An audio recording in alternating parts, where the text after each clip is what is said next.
So I welcome you all for the week 2 course on subsurface exploration, importance and techniques involved. So this week we are going to see about the various sampling types and methods available. So we are going to do soil testing at a particular site.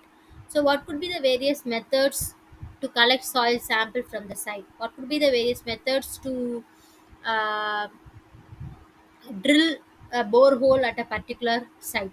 Those are what we are going to see this week. So the various methods of site investigation includes trial pits or trenches, so boring and geophysical investigation. So by these three methods we can do a site investigation. So in trial pits we are going to if your structure is going to be of less load, okay, some G+3 or something like that, okay, we no need to drill to a larger depth. We are interested in shallow interested in the strength of the soil or the present type of soil type that is present at the shallow depth. Then we can go for a trial pit. If you are interested to know the site condition at deeper depth, we have to go for boring and drilling. And geophysical investigations are going to be non-destructive testing methods that will help you to analyze the entire site. That is, it's not possible to collect the soil sample from the entire site of a larger area. In such cases, we can go for geophysical investigation. So trial pits, you can see you are going to dug a pit, and we are going to collect soil sample from this pit.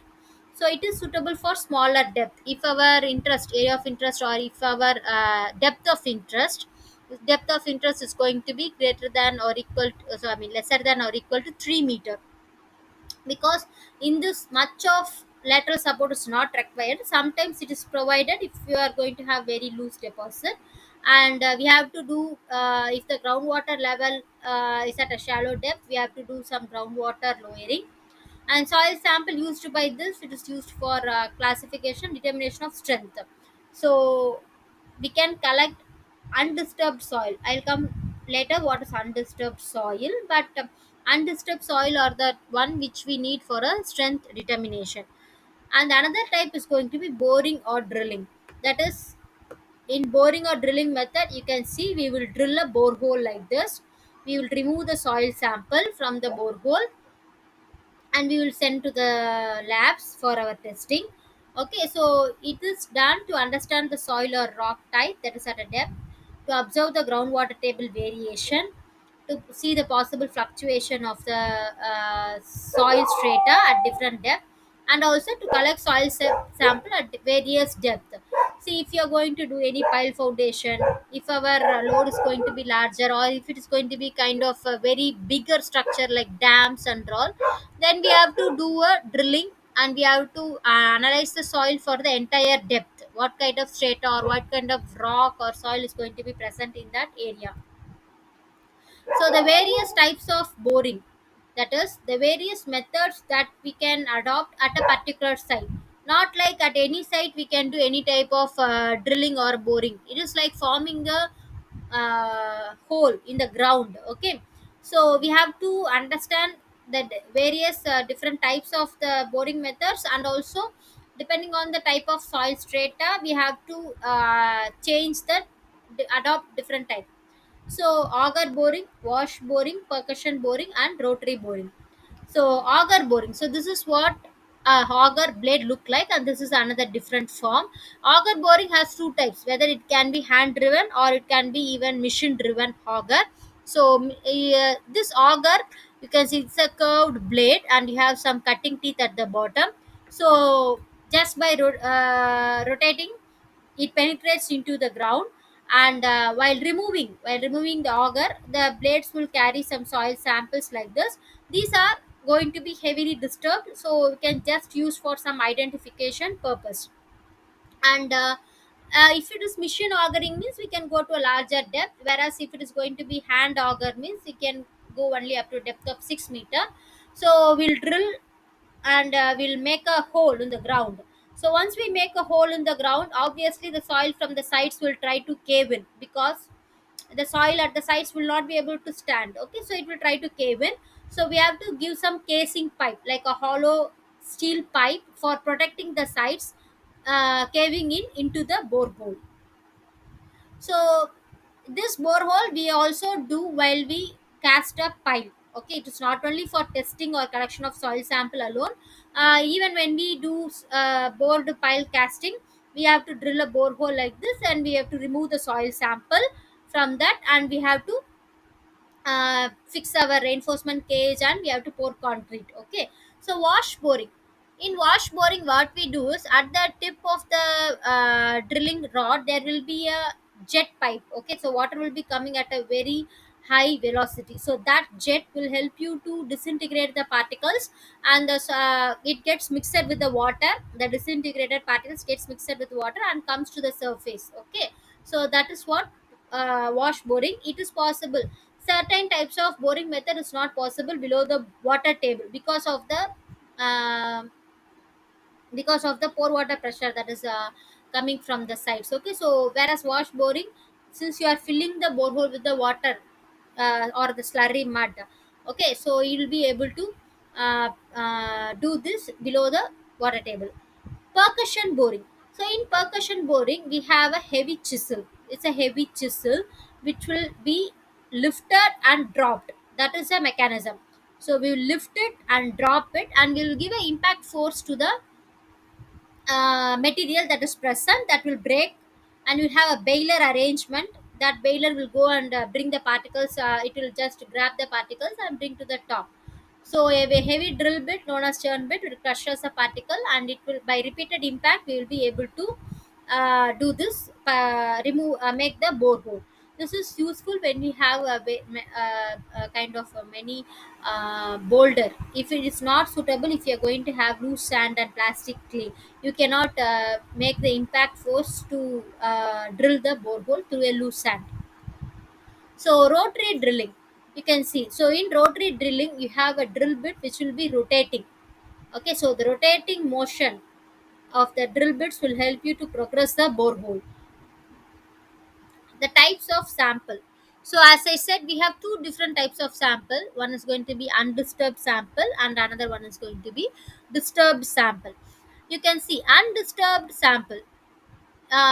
This is a trial pit where the person is able to make a chunk of a block of soil, and he is able to cut and take the soil. Okay, we are not disturbing or the soil structure, whereas here you can see the soil structure is collapsed. Okay, so there are certain sampler tubes which will help you. This is a sampler tube we can call, which will help you to collect the undisturbed soil. So undisturbed soil will have a thin walled sampler tube. We can call thin walled sampler tube. Depending on the area ratio, there are some factors that controls the quality of your sample. So you can see a cake is here, just nicely cut, and the piece is taken. This is like your ground surface. Okay, so we insert the sample and sampler, and we neatly take a portion of that soil inside the sampler. Imagine this cake will be present inside the sampler, and we will be able to see the stratification. You can see this, we call it stratification, the difference in the layer.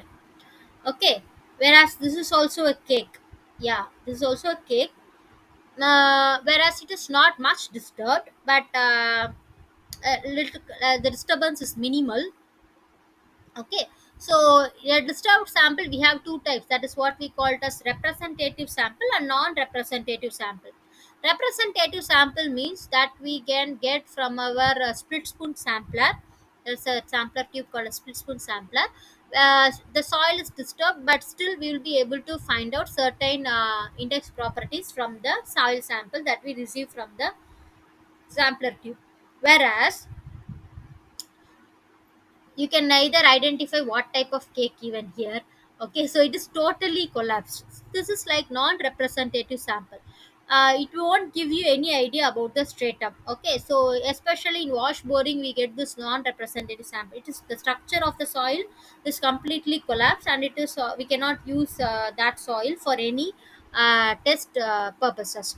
we use this undisturbed soil for strength determination of the strata. Okay, so we will be able to get our shear strength parameters from the undisturbed soil, whereas here we can get the index properties from here, whereas this is of like no use. Groundwater determination. So at a particular area, we will be drilling a borehole and we will pump water, and we will let it pump the water, and we will stop pumping, and we will see how long it takes for the for the water to come to its original level. This way we can able to find out even the permeability of your surrounding soil. So this, and also we will see what could be the possible fluctuation of your groundwater table during the rainy season and summer season. So as I said, permeability means the ease by which your water or liquid can flow through the soil. Okay, so if you're going to have a gravelly layer around, easily the water can flow through. If you're going to have a clay layer, then it takes lot of time the water to come back to its original position. This we call it as radius of influence. That is when we pump the water, a depression will be cone of depression will be formed. Okay, so then the water will be flowing back once we stop the pumping. So we'll see some information about the different types of rocks. So in nature there are three different types of rocks that is available. One is going to be igneous rock, then sedimentary rock, and metamorphic rock.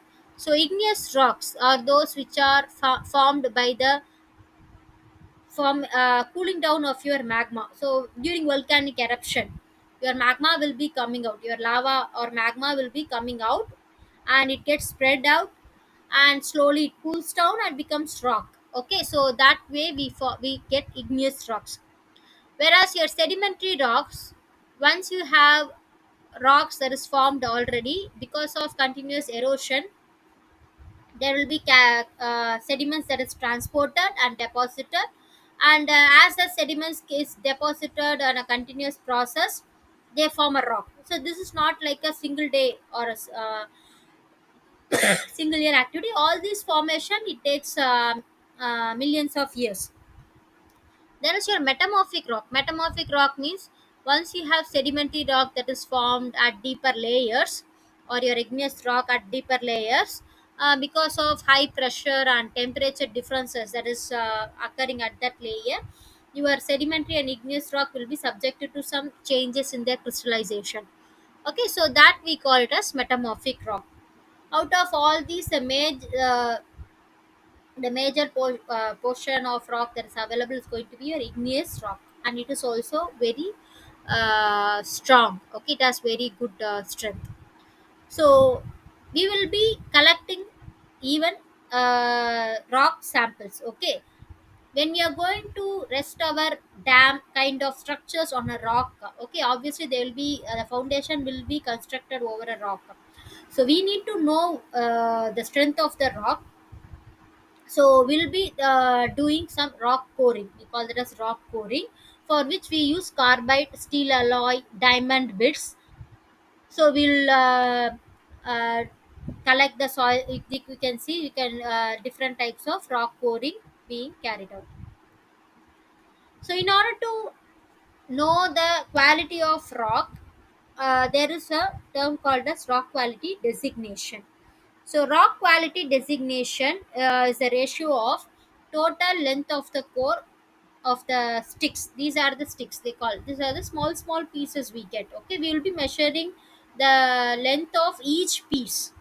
Okay, so then we have to consider the pieces that are greater than 10 centimeter divided by the total length of the core run. What is the total length of your sampler core that is driven into the stratum? Okay, so that ratio will give you the rock quality designation. Imagine if you are going to get lot number of smaller pieces, then it shows you that that rock is of going to be very poor quality, or poor uh, it could have lot of fractures. It is not an intact rock. So that way we will be able to identify the quality of a rock. So the depending on your RQD value, we have classification as very poor to excellent. So you can see here, I have given a sample problem. The length of rock sample in a 152.4 centimeter rock core is measured. So this is the length of the rock sample, and these are the different pieces. Okay, length of the different pieces. We have to consider. We have to sum it all the length, and we have to sum the length that is only greater than 10 centimeter. That are greater than 10 centimeter. We have to ignore the lengths that are lesser than that. So they are asking what is the rock quality designation. So if you calculate, you'll be able to get the rock quality designation as 77 percentage.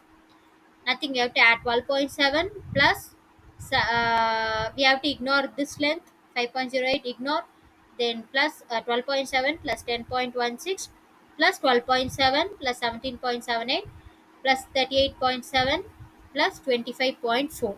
So we have to ignore whatever the length that is lesser than 10 centimeter and divided by 152.4 centimeter, that's the total length. So we'll be able to get 77 percentage. Okay, so there are some in situ tests carried out in order to find out the strength of your site, strength of the or resistance offered by the site.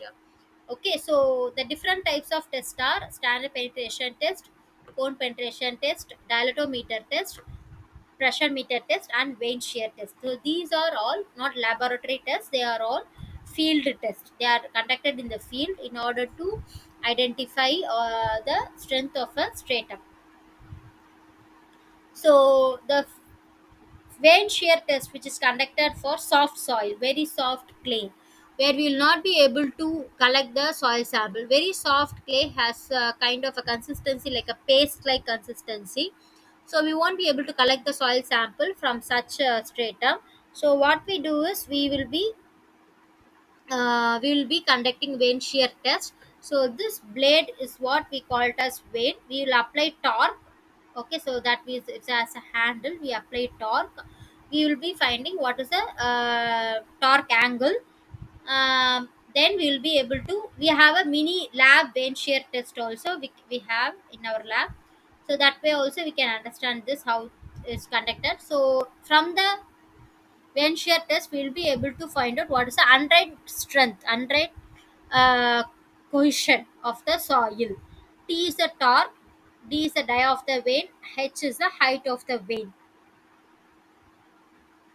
So we have a sample problem. A vein of length 10 centimeter, dia of 7 centimeter was pressed into clay. The torque was applied to cause a failure, and the shear strength was found to be 30 kilonewton per meter square. Determine the torque that was applied. So here they have given you the strength, but they are asking you what is the torque. But in field generally we will, you know what is the torque, and we will be finding what is the strength. So this is the formula. So we need to find what is T. T is going to be 30 into this Cu into this formula. Okay, so Cu is 30. That is going to be your undrained shear strength or undrained cohesion. Both are the same. So 30 into pi value is 3.14 into d square. The dia of the vein is 0.07 into 0.07 into height of the vein is zero point 0.1 divided by 2 plus d cube by 6. So if you calculate, you will be able to get 0.028 kilonewton per meter. That is a torque applied. Calculate the sensitivity of the clay given in the question 5 if the shear strength of the remolded sample was found to be 15 kPa. So sensitivity, if you see the formula finding the sensitivity is going to be shear strength of undrained shear strength of undisturbed sample divided by the undrained shear strength of disturbed sample. So here we have known what is the undrained shear strength of the sample, that is 30. Okay, remolded sample is going to be 15. So 30 by 15, the answer is going to be 2. Sensitivity will give you an idea with how uh, sensitive the clay is in losing the strength. Okay, so once if you do a small disturbance, whether it loses its strength immediately or it doesn't lose its strength even at a greater disturbance, so such idea will help you while doing any pile foundation and all. Okay, so we have to know the sensitivity of clay. We'll see some other question. Rotary drilling is more suitable in case of. So rotary drilling is suitable for all the different types of strata you can do, but it is more suitable in rocky medium because you cannot do any other drilling in a rocky medium. Representative sample is a subcategory of. Representative sample is a subcategory of disturbed sample. Okay, so in disturbed sample we have representative and non-representative. So representative sample is a subcategory of disturbed sample. So we'll see about standard penetration test. So standard penetration test is a very important test, and it is a first and foremost test conducted in the field in order to know an idea about the field strata, whether it is going to be a soil of a good bearing capacity or a poor bearing capacity.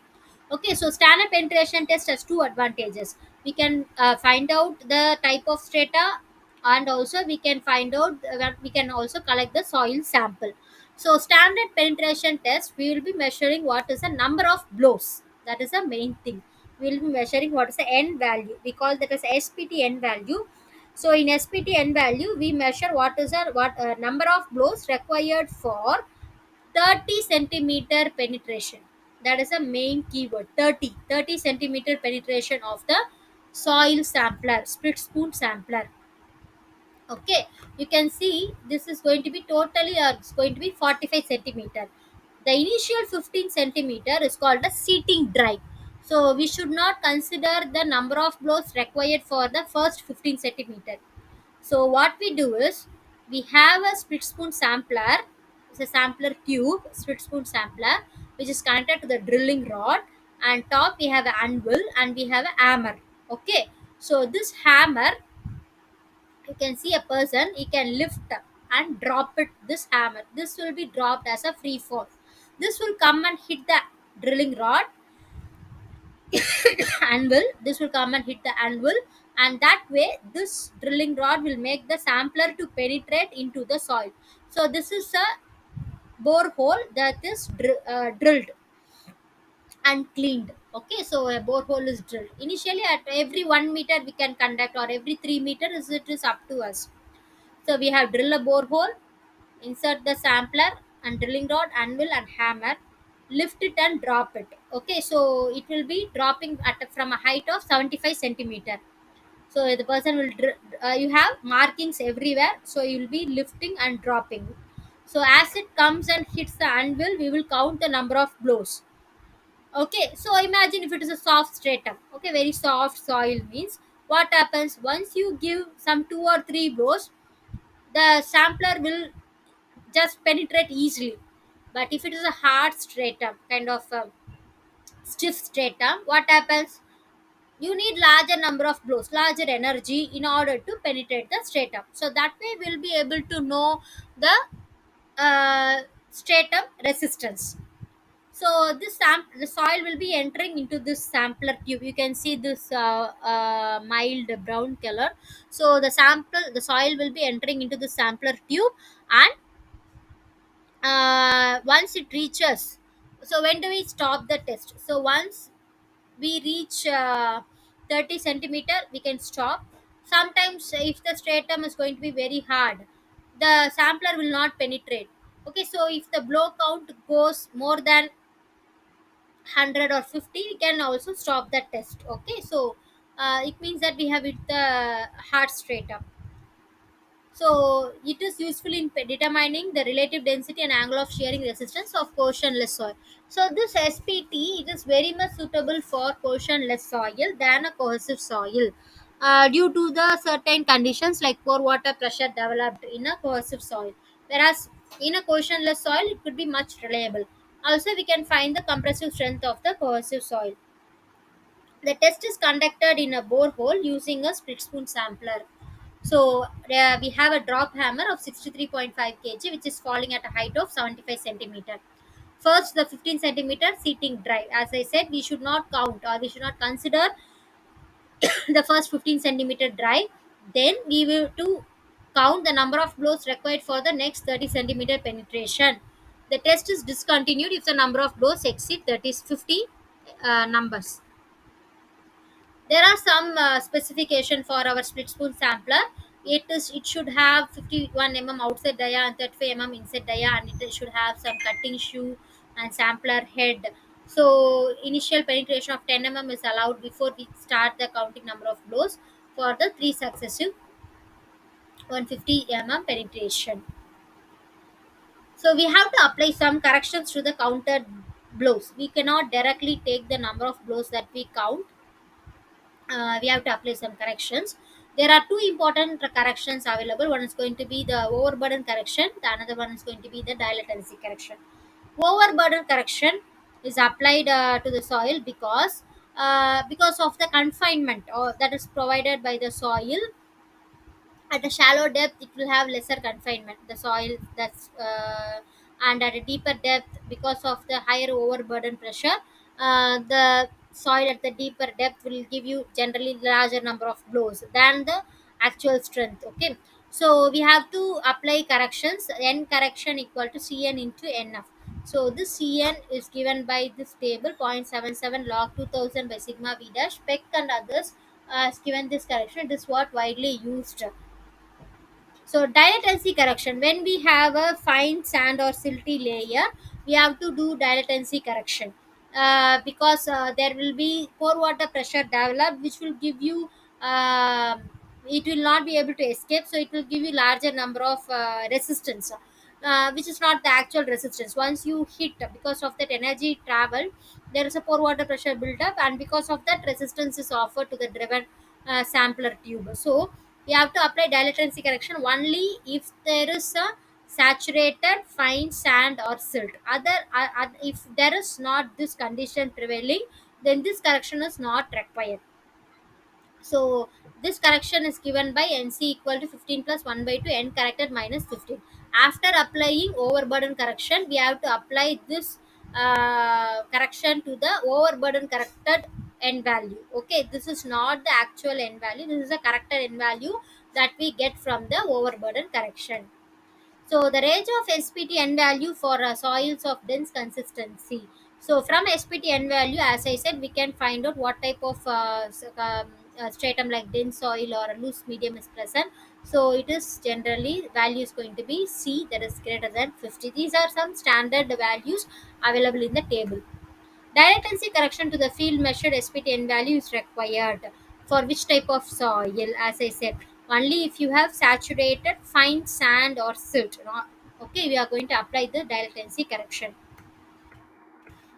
So I have a sample problem here. A SPT test was conducted on saturated fine sand below the groundwater table at 10-meter depth.